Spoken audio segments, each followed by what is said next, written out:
الحمد لله والصلاة والسلام على رسول الله اما بعد. السلام علیکم و رحمت الله و برکاته.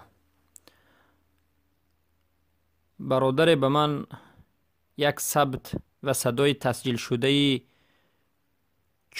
دقیقه را ارسال نمودند که یکی از پیروان صوفی یا که والله اعلم رافضی طعنه به اهل سنت و الجماعت و به کسانی که خود را سلفی میگویند میزند و سخنهای دروغ و بهتان را نسبت این فرقه ناجیه میگوید و البته سخنهایش همه به علمانه، به خیرتانه، به حکمتانه، بلکه سخنهای جاهلانه و به عقلانه است.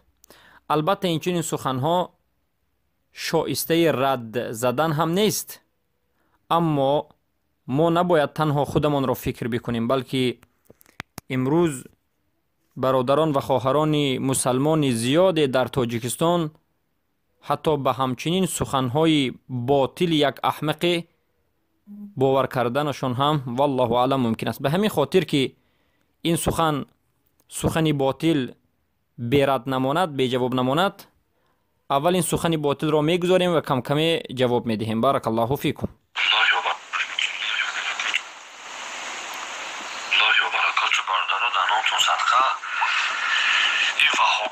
سلفیا همشی بدبختا گمراهن، با میخواهن که همه را گمراه کنن.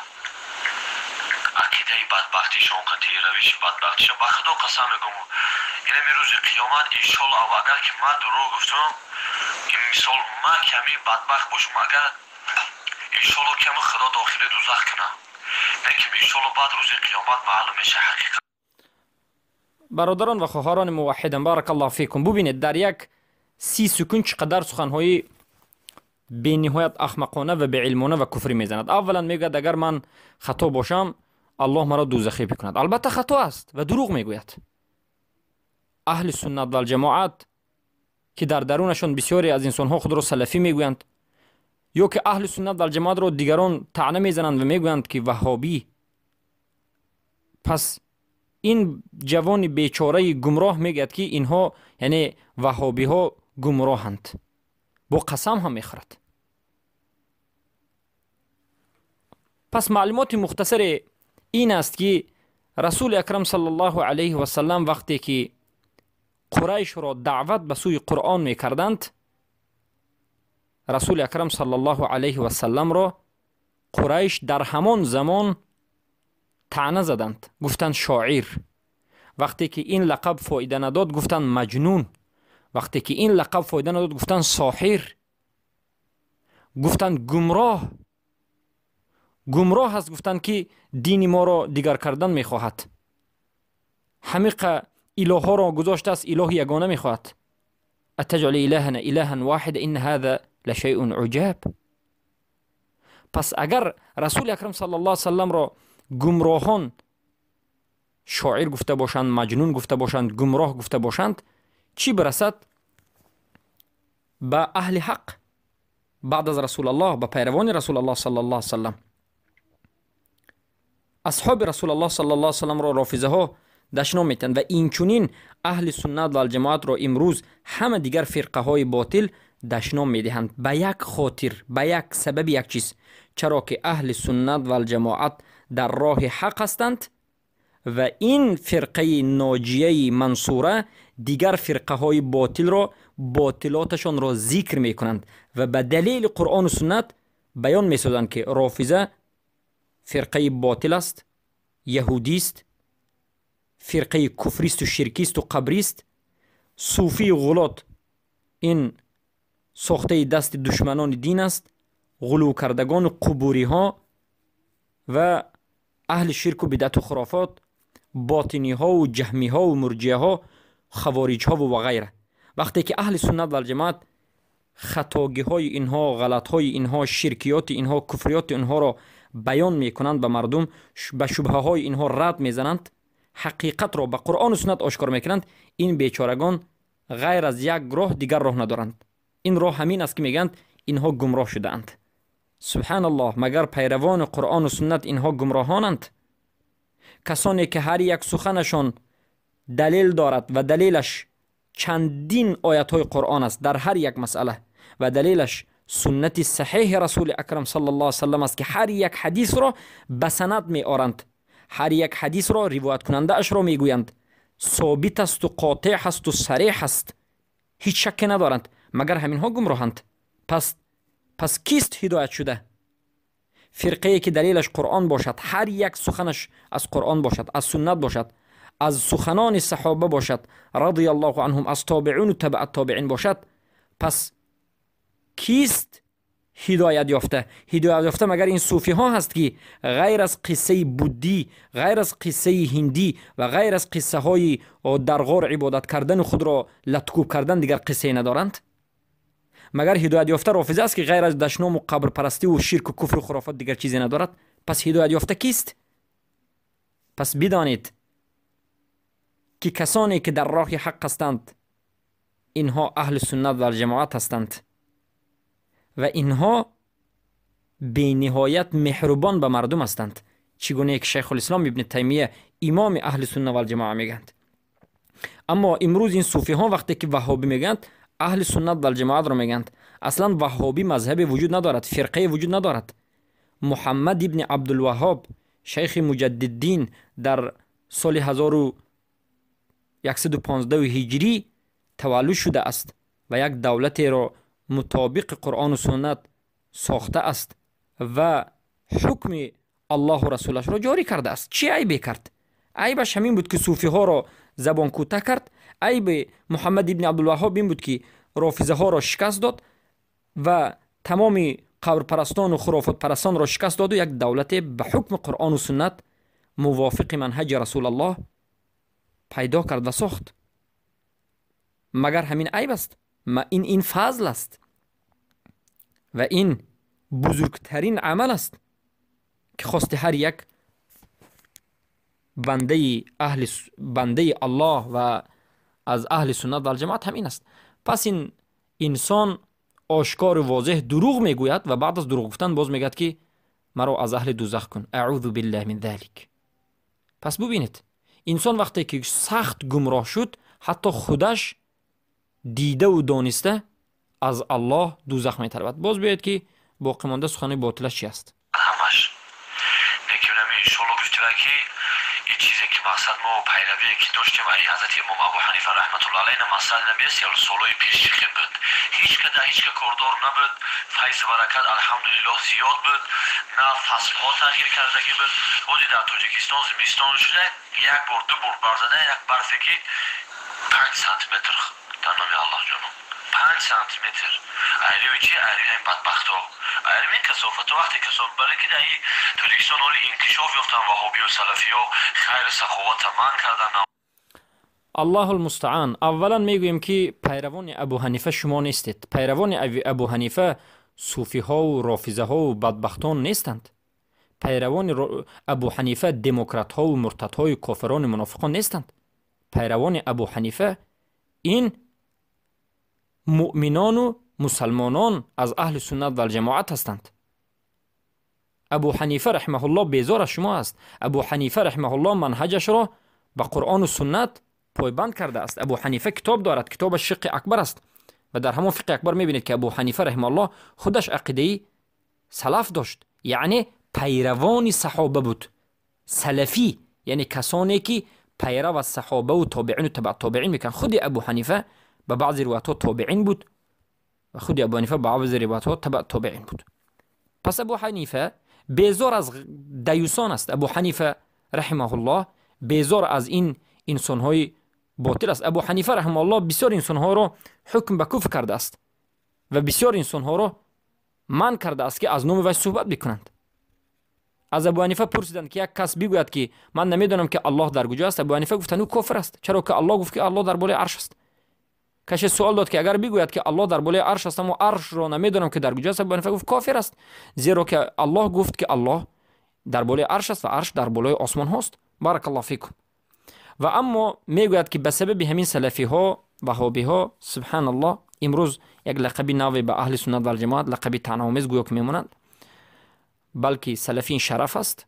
میگوید این بدبخت که در تاجیکستان فصلها تغییر یافته است، برفها باران باریده است و این از سبب سلفی است. سبحان الله، شاید همین بندگان اهل سنت و الجماعت در تاجیکستان باشند که الله به سبب همین بندگانش عذاب را از شما دور کرده باشد. زیرا که این منطقه فساد با حکمت فساد مرتدیش و با این همه شیخای فروخته شده صوفیش به یک عذاب بزرگ الهی مستحق است.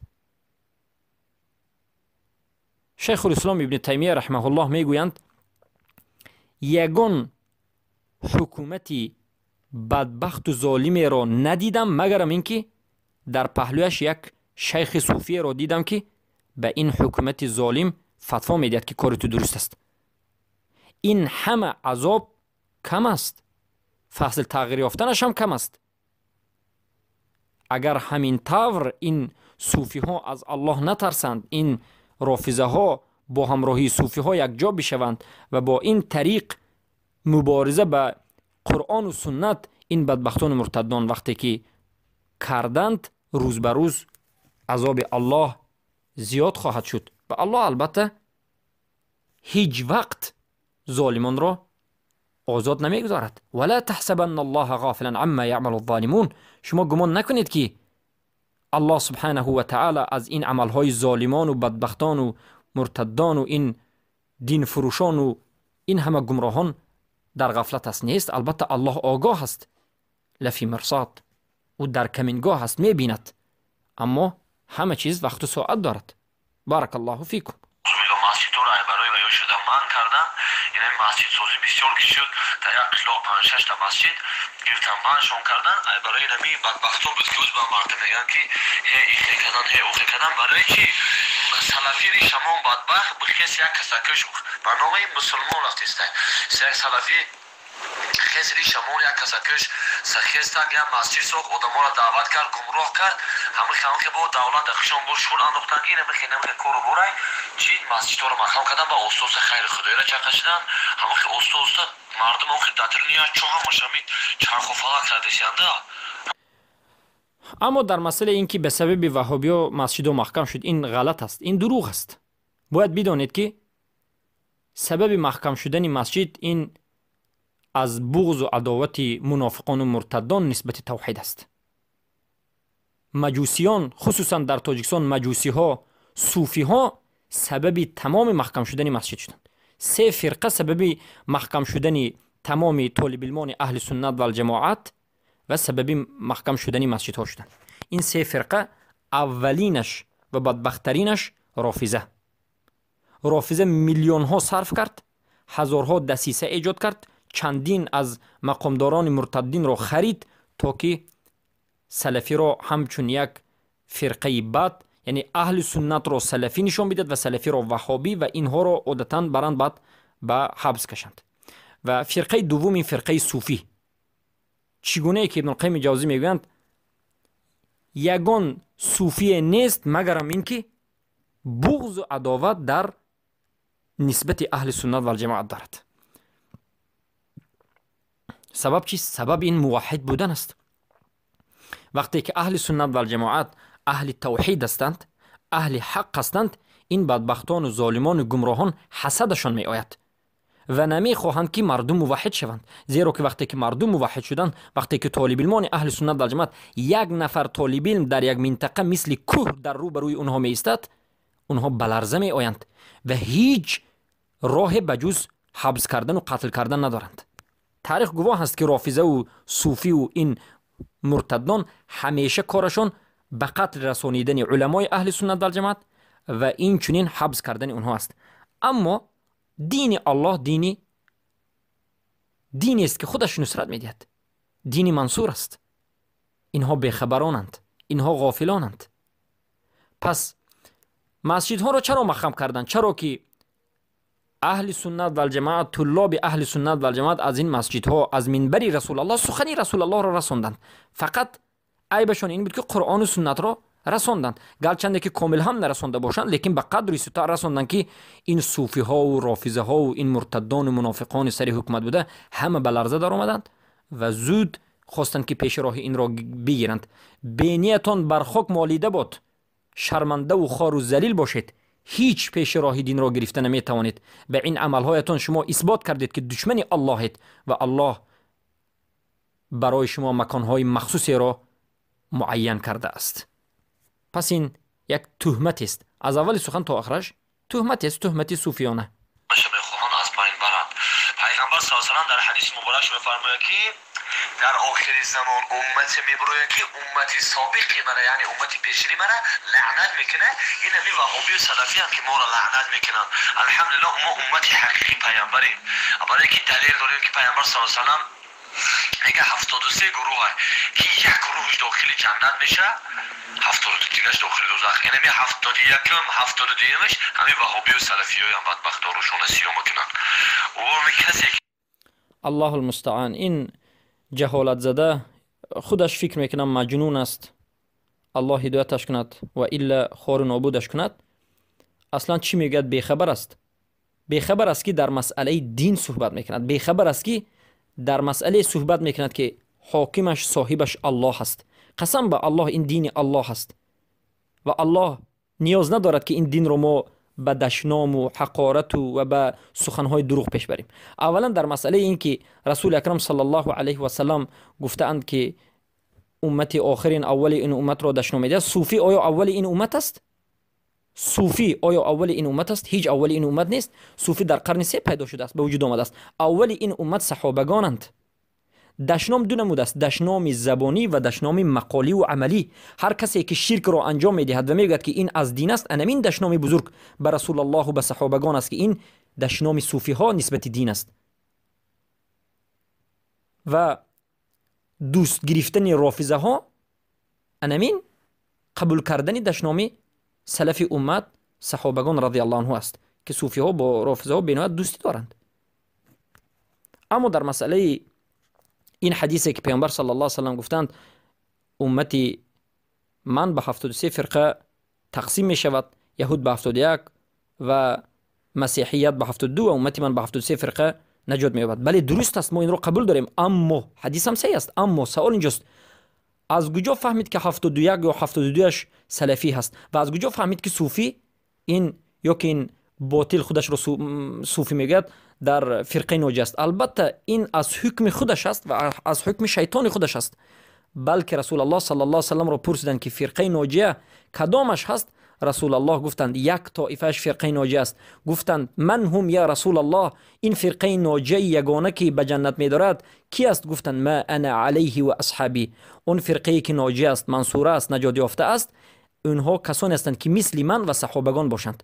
پس هر کسی که مثل رسول الله و صحابگان باشد انمین فرقه ناجی است. مگر رسول الله قبر پرست بودند؟ اعوذ بالله. مگر صحابگان قبر پرست بودند؟ مگر رسول الله صلی الله علیه و سلم و صحابگان در مذهب باطل بودند؟ اعوذ بالله من ذلك. این کفر است.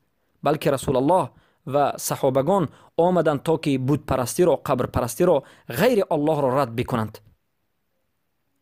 و عبادت یگانه الله را بر زمین پهن بکنند. مگر صحابگان رسول اکرم صلی الله علیه و سلم سنت رسول الله را قبول نمی کردند؟ مگر تابعین و تبع التابعین وقتی که سنت رسول الله را میشنیدند به دیگر سخن تکیه میکردند؟ نه، بلکه آنها همه پایبند به سنت رسول الله بودند. زندگیشان زندگی رسول الله بود. پس هر کسی که پایبند قرآن و سنت به فهم سلف امت باشد، هر کسی که زندگیش موافق فرموده رسول الله باشد، موافق فرموده الله باشد و البته قرآن و سنت را به فهم صحابه و تابعین و تبع تابعین بفهمد، انمین فرقه نجات یافته است.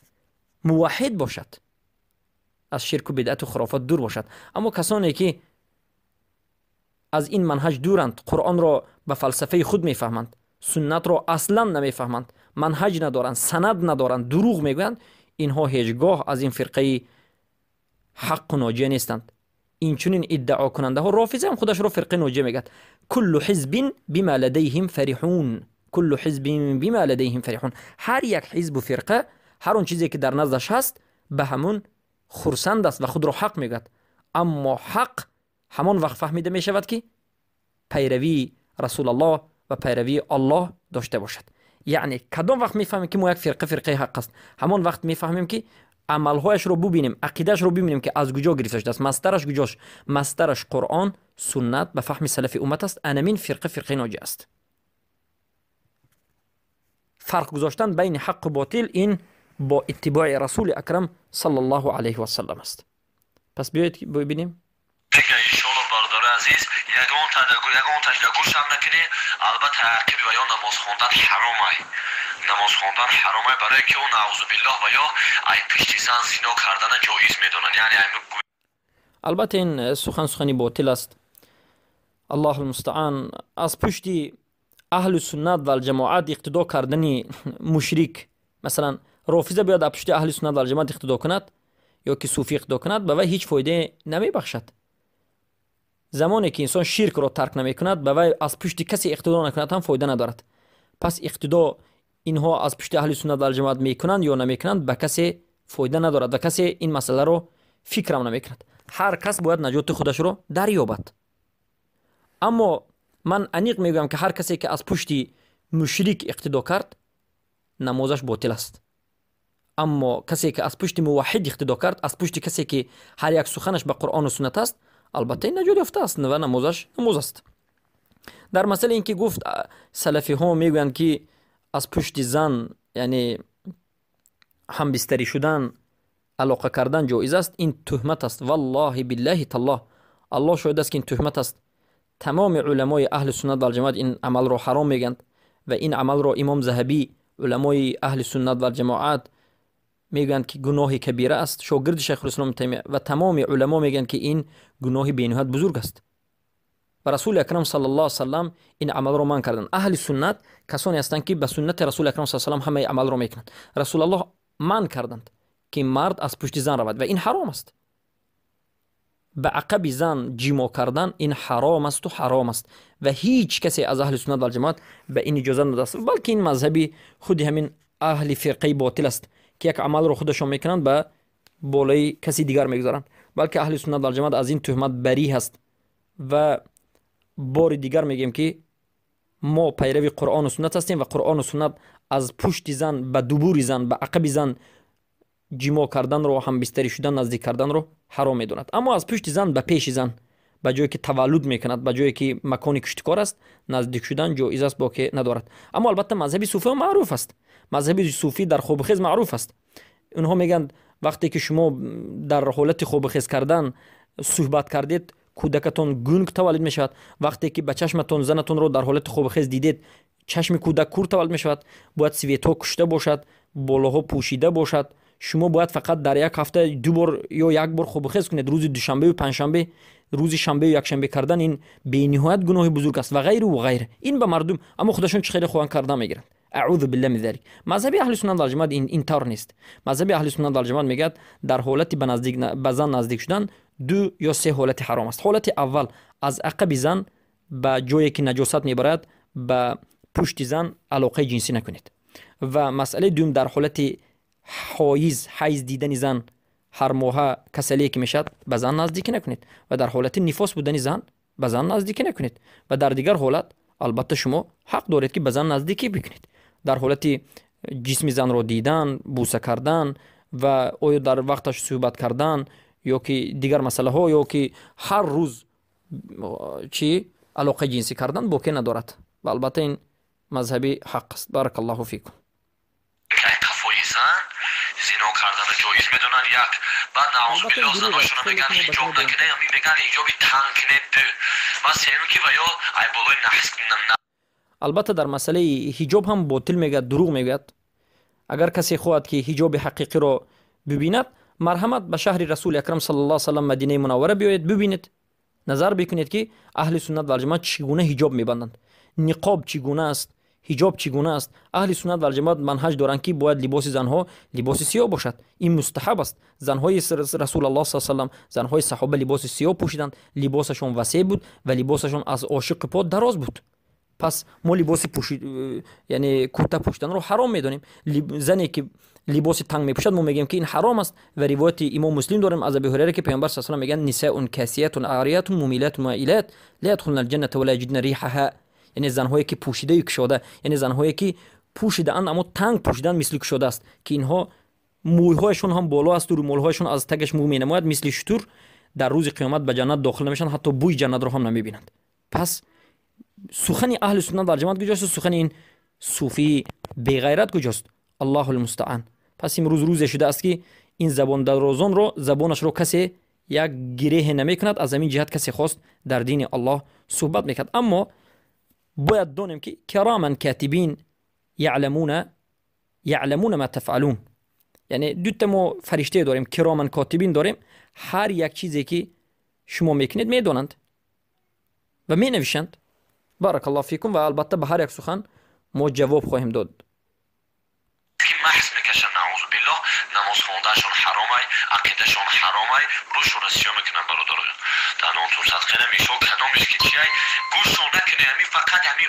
اما در مسئله به نسکی ماسک کشیدن، البته به نسکی ماسک کشیدن رسول اکرم صلی الله علیه و سلم ماسک کشیدند و صحابگان ماسک کشیدند و تابعین تبع تابعین ماسک کشیدند. ابو حنیفه ماسک کشیدند و گفتند که یک عملی رو که نکردم انجام دادم، یک عملی رو که نمیکردم انجام دادند. علما اجازه دادند، احمد ابن حنبل اجازه دادند، علمای اهل سنت و جماعت اجازه دادند. اما غلات رافضه این عمل رو بد میبیند و به پای لوچ ماسک میکشد و صوفی های غلات کرده شده تماما این عمل رو رد میکند که این همه مخالفی یعنی اهل سنت و جماعت است و با این چیز میخواهند که یک چیزی بزرگی رو احیا کنند. هیچ مشکلی ندارد و البته این یک جهالت اونهاست که از سنت بیخبرند. وقتی که از سنت بخبر بودن میفهمیدن که البته این جایز است. اما در مسئله این که میگه گوش نکنید، از گوش کردن میترسند. خیلی که ابو جهل به پیروانش میگفت گوش نکنید به پیامبر صلی الله علیه و آله، به نزد محمد صلی الله علیه و سلم نروید، گوش نکنید که گمراه میشوید.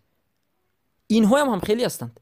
صوفی، تمام فرقای باطل، مجوسی، منافق، مرتد و غیره، یا که از رافضه صوفی میگن که به نزد سلفی نروید، به نزد اهل سنت و جماعت نروید که شما گمراه میشوید. چرا گمراه میشوید؟ یعنی وقتی که به نزد اهل سنت و جماعت یک انسان عاقل آمد، فطرتش سالم آمد، به وی قرآن و سنت رو ما میگوییم، علما رو سخنشون رو میگوییم و هم میفهمد که این صوفی ها تا امروز سری اون رو گران کرده است و دروغ گفته است. حق رو میفهمد و به اونها چی میکند؟ کفر میورزد.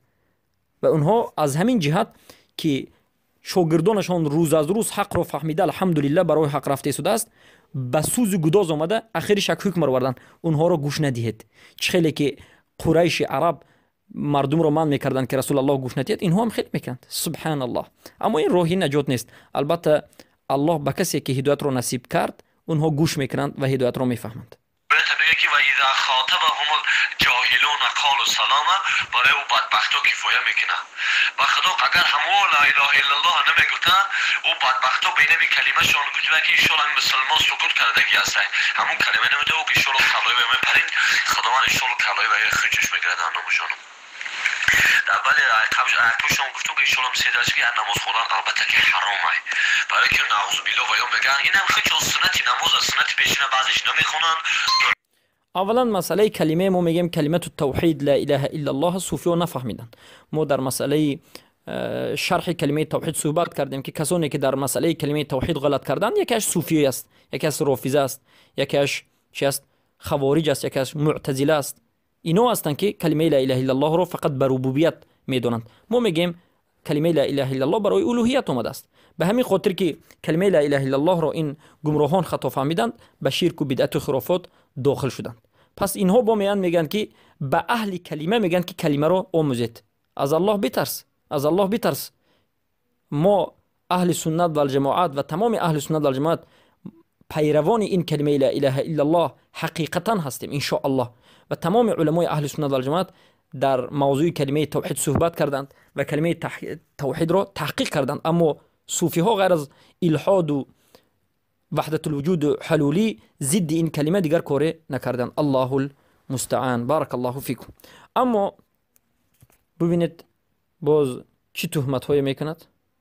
نمیکنن اونو که خدا خدا میگه که اگر کسی که دعا نکرد به درگاه من به سوی من کسی که دعا نکرد خودش به نیاز گرفت ما ایو بدبخت او بندم بیزور ما او بدبخت خدا میگه او بنده من نیست رو برای ای زمین ما برویا چیزی که کسی به قدرت خدا یعنی به تقدیر خدا تن میتیه با خدا میگه که برو داف شو ای زمین ما برو یک طرف را برای خود یک خدای دیگه او اینا وقتی کسی که دعا نکرد خدا میگه برو را برای خود یک کسی او که چی باید طرف قبول کنه با صفت دعا که تخت همه بینیاز گرفتی حالا که خدا میگه الله الصمد ما خدا البته همه چیز خودش بینیازه لیکن اگر که دعا حرام شد با خدا چی گفت که ادعونی استجب لكم خدا چی یادت آورد پیغمبر چی گفت که دعا هو العباده پیغمبر چی گفت دعا ما پیغمبر خودشون برای چی دعا کردن مثلا همین چی همین بدبختا همین وهابی و سلفی همین دعا را دروغ میگن اعوذ بالله این همین جشن سبحان الله این یعنی یک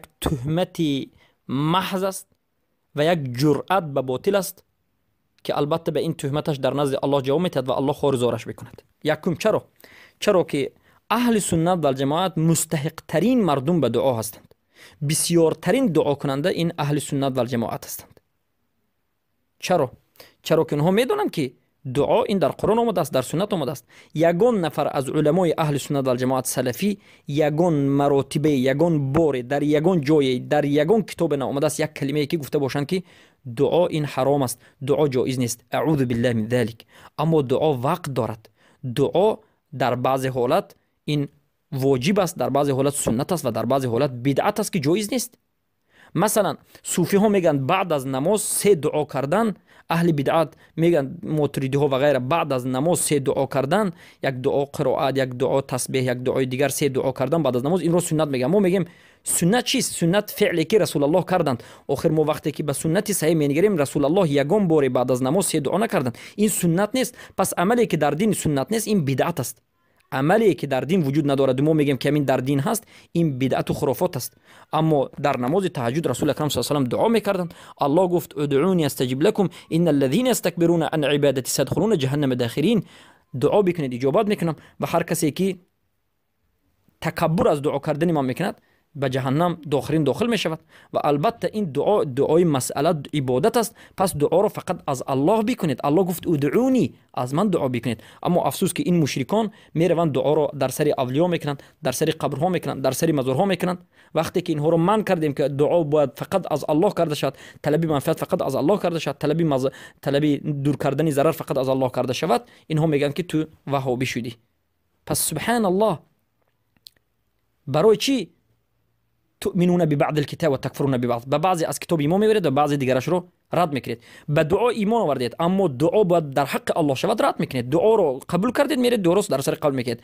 اهل سنت در جماعت میگن دعا این عبادت است و بزرگترین عبادت است. برای همین دعا رو به غیر الله در جگر جا صرف کردن این چی است؟ این شرک و بدعت و خرافات است. دعا رو در سر قبر کردن، دعا رو در سر مزار کردن، دعا رو در حق اولیاء کردن، البته این بدعت و خرافات است و شرک است. اما دعا فقط به الله کرده شود. ما منهج داریم که الله سبحانه و تعالی هر شب در ثلث الشب نازل می شود و می گوید که من یدعونی استجیب له، کی دعا میکنه دعاش رو قبول کنم. چقدر اهل سنت و جماعت زیادی هستند که نیمه شب میخیزند و دعا دارند و منهج اهل سنت و جماعت این منهج رسول الله است که همیشه پایبند دعا هستند. بارک الله فیکم. پیامبر صلی الله علیه و آله در این جشن یعنی چی صلوات خواندن درباره پیامبر صلی الله علیه و آله، مثلا مولود خواندن، اینا میرن در رستوران میشینن ساعت و میشینن. اعوذ بالله، یک کس هم مود کردار نیست، یک کس نمیخیزه و انا واس شیطان صفته. لیکن در جایی که دو عالم میگه عالم اصدر در آید با هزاران علم و فضل تنها سازم که مفلس از بینان آمده است.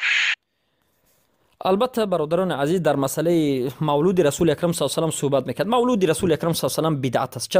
چرا که صوفیان میگن که این عمل عبادت است، ثواب است. ما میگیم هر یک عبادت و ثوابی که در زمان رسول الله نبود بعد از رسول الله پیدا شدنش ناممکن است. یعنی معنای این سخن ما این است که صوفی ها و این اهل بدعت گویا رسول الله را تهمت میکنند. یعنی رسول الله به ما خبر ندادن، اکنون ما خودمون فهمیدیم. یعنی شما از رسول الله افضل و بهترید که شما به دین چیزی رو داخل میکنید و میگید که این از دین است. الله به رسول الله گفت الیوم اکملت لکم دینکم و اتممت علیکم نعمتی و رضیت لکم الاسلام دینه. ما امروز دین تو رو کامل کردیم و نعمت رو به تو پوره کردیم و دین رو به تو راضی کنیم. این دلالت میکرد که دین پره است. بعد از رسول الله هیچ چیزی به دین همراه شدنش ناممکن است. پس جشن مولود رسول الله صلی الله علیه و سلم رو رسول الله سببش بود. رسول الله میتونستن که کنن، نکردن. صحابگان نکردن، تابعین نکردن، تبع تابعین نکردن. تا عصر 4 هجری هیچ کسی نکرد. بعد از 400 سال وفات رسول اکرم صلی الله علیه و سلم، فاطمی های رافضه قرمطی باطنی، این کفار یعنی اسماعیلی قرامیته آمدند در افریقا جشنی مولود رسول اکرم صلی الله علیه و سلم رو پیدا کردند و صوفی ها هم پیروی اونها شدند و در این یک جشن چقدر شرکیات رو انجام میدن، چقدر شرکیات رو انجام میدن. عموما این بدعت است و این خرافات است. بارک الله فیکم، هیچ مشکلی ندارد. اما در مسئله صلوات گفتن، صلوات رو اهل سنت والجماعت همه وقت میگن. ما قدرت داریم هر کسی که نام رسول الله رو شنید و صلوات نگاد این بخیل ترین مردم است و بهترین مستحق صلوات گفتن و بسیارترین کسی که صلوات میگند و اشرف ترین مردم در این مسئله اهل حدیث هستند. در حدیث سبحان الله هر یک روایت که میگه صلی الله علیه و سلم قال رسول الله صلی الله علیه و سلم ذهب رسول الله صلی الله علیه و سلم اکل رسول الله، همش صلی الله علیه و سلم است. بارک الله فیکم. پس از این فضل غیر اهل سنت و الجماعت دورند و بیخبرند. بنماز گر در آید کسی بدبختشون نعوذ بالله که و حدیثه نعوذ بالله خودشون گفتگن. یک بار حدیث هم گفت در کتاب نمیچخلی هست این گوزنی بر اون خوف و بعضیش یعنی در مسئله حدیث سخن میکند، حالان که از همه مذهبی که قائم به دینش هست و سند دارد این اهل سنت در جماعت هست. غیر از اهل سنت در جماعت دیگه فرقه باطل سند ندارد. از سند دینون، سند این دین است. دین ما این به سند است. هر یک حدیثی که میگیم که هست البته هست و وجود دارد و البته ما نه از بنده الله علمای اهل سنت و جماعت طالب علمان اهل سنت و جماعت نه از بنده های الله بلکه از الله سبحانه و تعالی میترسند. پس این بود یک سخنی مختصری در حق این جاهلی که شایسته رد زدن نبود، لیکن به خاطر اینکه چندین نفر برادرها به من روانه کردن در حق این چی میگه، در حق این چی میگه، میگم که یک گمراه است، یک بیچاره است و الله سبحانه و تعالی خار و ذلیلش کرده است و الله هدایتش کند و وقتی که هدایت نشد با این عقیده های شرکی و بدعتیش مرد، به نهایت یعنی حالتش وزمین است. بارک الله فیکم.